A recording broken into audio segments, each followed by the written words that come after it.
దేవుడు నిజమైన దేవుడని, ఆయన రక్షకుడని, ఆయన నమ్ముకుంటే మన పాపాలు క్షమించబడతాయని, ఆయన నిజమైన దేవుడని, ఆయన రక్తము అంత అమూలమైన రక్తమని, ఆయన పరిశుద్ధమైన రక్తమని, మళ్ళీ ఆయన చనిపోయి తిరిగి లేచినాడని మరి ఎవ్వరూ లేలే, ఏ మనుషులు లేలే, ఏ రాజులు కానీ చక్రవర్తులు కానీ అధికారులు కానీ పెద్దోళ్ళు చనిపోయిండు.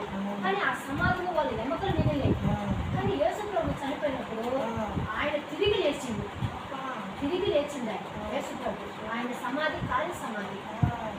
అలాంటి దేవుడని, ఆయన ప్రపంచంలో కల్లా యేసు నిజమైన దేవుడని అని చెప్పింది.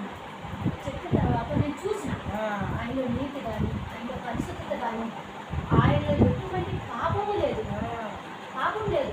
మనుషులలో ఉంది పాపము, భయంకరమైన మనుషులు. మరి నిజంగా నేను చాలా మందిని చూసిన, కానీ ప్రతి ఒక్కరిలో ఏదో ఒక పాపం ఉంది. అది యేసు ప్రభువులో పాపం లేదు. ఆయన పరిశుద్ధుడు, ఆయన నీతిమంతుడు. ఆయన పుట్టుకలో పాపం లేదు, ఆయన పెరుగుదలలో పాపం లేదు, ఆయన చనిపోయిన తిరిగి లేచినప్పుడు కూడా పాపం లేదు. ఎంతోమంది కోసం ప్రాణం పెట్టిండు ఆయన యవ్వనాన్ని, ఆయన శరీరాన్ని, ఆయన జీవితాన్ని కూడా త్యాగం చేసి దేవుడిగా, దేవుని కుమారుడుగా ఉండి, దేవుని కుమారుని ఆ మహిమను పక్కన పెట్టి మనిషి కుమారుడుగా వచ్చి మన కోసం ప్రాణం పెట్టింది, మన కోసం రక్తం కాచింది. అందుకే యేసు ప్రభు నేను నమ్ముకున్నాను తల్లి.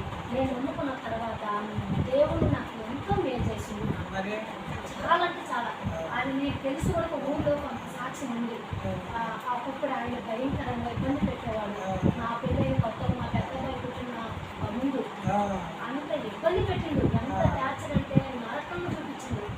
అలా జీవితం అలా ఉన్నప్పుడు యేసు ప్రభు నేను ఎప్పుడైతే ప్రార్థన చేసి, ఎప్పుడైతే నేను ఆయన పాదాలు పట్టుకున్నాను, అప్పుడు నా దేవుడు నాతో మాట్లాడింది. ఇక నుంచి నీకు దినాలు తీసేస్తాను అని చెప్పని నాతో మాట్లాడింది దేవుడు.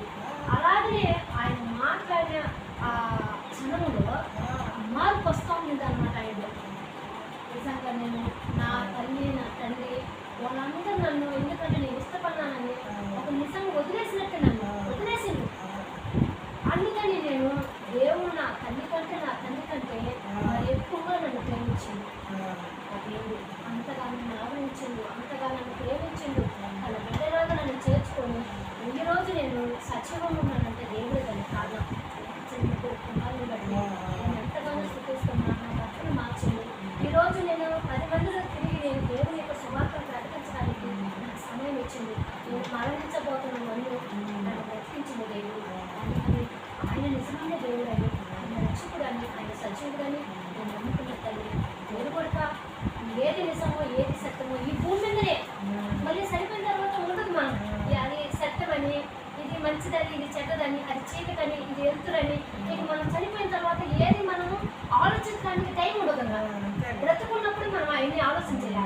ఏది ఆలోచించాలంటే ఇది మంచి, ఇది చెడు, ఇది చీకటి, ఇది వెలుగు, ఇది దెయ్యము, ఇది దేవుడు అని మనకు వివేచన జ్ఞానం ఇక్కడ ఈ భూమి మీదనే. చనిపోయిన తర్వాత ఆ సమయం కానీ, ఆ గడియ కానీ రాదు. మన పాపము నుంచి విడిపించాలంటే యేసు ప్రభు, మన నరకం నుంచి విడిపించడాలంటే యేసు ప్రభు. అందుకే తల్లి నేను ప్రభు నమ్ముతున్నది. ఎన్ని ఇబ్బందులు వచ్చినా, ఎన్ని శ్రమలు వచ్చినా, ఎన్ని ఆటుపోట్లు వచ్చినా కానీ నిలబడింది ఏంటంటే దేవుడు ఉన్నాడు, ఆయన చూసుకుంటాడని.